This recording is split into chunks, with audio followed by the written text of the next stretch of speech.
Assalamualaikum warahmatullahi wabarakatuh. Halo teman-teman, perkenalkan nama saya Davin Darmawan dari kelas AKT 1A. Halo semuanya, perkenalkan nama aku Rio Norta di kelas AKT 1A. Dan ini merupakan video dari PBL kelompok kita, yaitu tentang definisi ekonomi.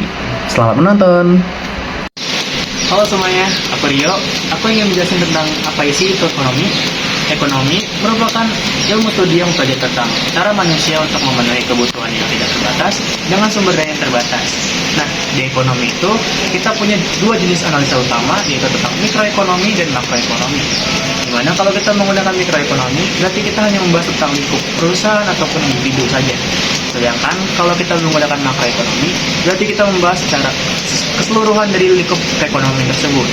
Nah, di ekonomi sendiri juga kita memiliki dua pernyataan, yaitu pernyataan positif dan pernyataan normatif.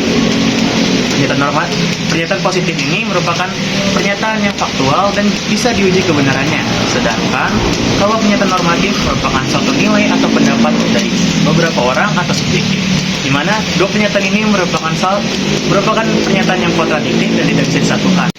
Tapi untuk menilai suatu lingkup perekonomian, kita bisa memakai dua pernyataan ini sebagai hipotesis dari penelitian kita terhadap perekonomian tersebut, di mana walaupun dua pernyataan ini kontradiktif dan tidak bisa disatukan, tapi kita membutuhkan dua pernyataan ini sebagai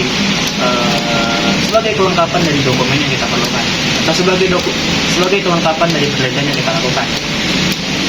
Baik, perkenalkan nama saya David Darmawan. Di sini saya ingin menjelaskan sifat-sifat teori ekonomi itu sendiri. Sifat-sifat teori ekonomi yang pertama ada yang namanya variabel. Seperti dari namanya, variabel itu artinya bervariasi. Variasi itu bisa berubah-ubah. Contohnya, daripada variasi itu sendiri mempengaruhi hasil ekonomi. Ada jumlah konsumsi, ada jumlah produksi, dan jumlah pendapatan konsumen itu sendiri. Baik, yang kedua ada yang namanya asumsi. Asumsi itu sendiri adalah pernyataan yang dianggap benar dalam menganalisis sebuah ilmu ekonomi. Apa contoh-contohnya? Contoh-contohnya adalah asumsi ceteris paribus atau asumsi yang dengan metode hal tetap. Yang kedua ada asumsi rasionalitas konsumen, dan yang terakhir ada asumsi pasar persaingan sempurna. Baik, yang ketiga ada yang namanya hipotesis. Hipotesis adalah dugaan sementara tentang hubungan antara variabel. Apa itu contoh hipotesis itu sendiri? Seperti yang kita tahu, hipotesis itu yang contohnya dapat saya sebutkan ada dua.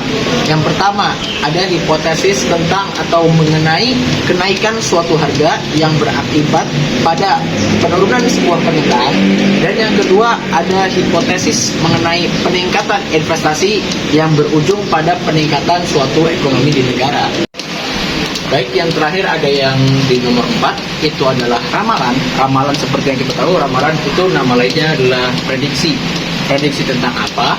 Prediksi tentang bagaimana suatu variabel ekonomi akan berperilaku di masa mendatang, di masa depan. Apa saja contoh-contoh daripada ramalan itu sendiri?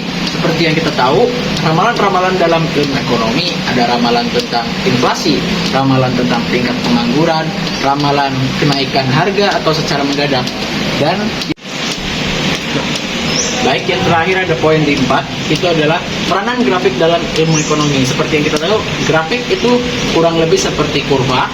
Grafik itu adalah alat visual bagi manusia untuk mempermudah mengingat sesuatu yang poin-poin pentingnya. Grafik dalam ilmu ekonomi sendiri itu digunakan untuk menggambarkan antara dua atau lebih variabel-variabel ekonomi. Contoh daripada grafik itu sendiri ada grafik permintaan dan grafik penawaran. Apa maksud dari grafik tersebut? Grafik tersebut menggambarkan bagaimana harga dan kuantitas di pasar saling berinteraksi. Ini aku mau nyebutin tentang 3 pernyataan positif, yaitu yang pertama, layanan kesehatan masyarakat yang dikeluarkan pemerintah itu mengurangi pengeluaran publik. Yang kedua, tingkat pengangguran di Perancis lebih tinggi daripada tingkat pengangguran di Amerika Serikat.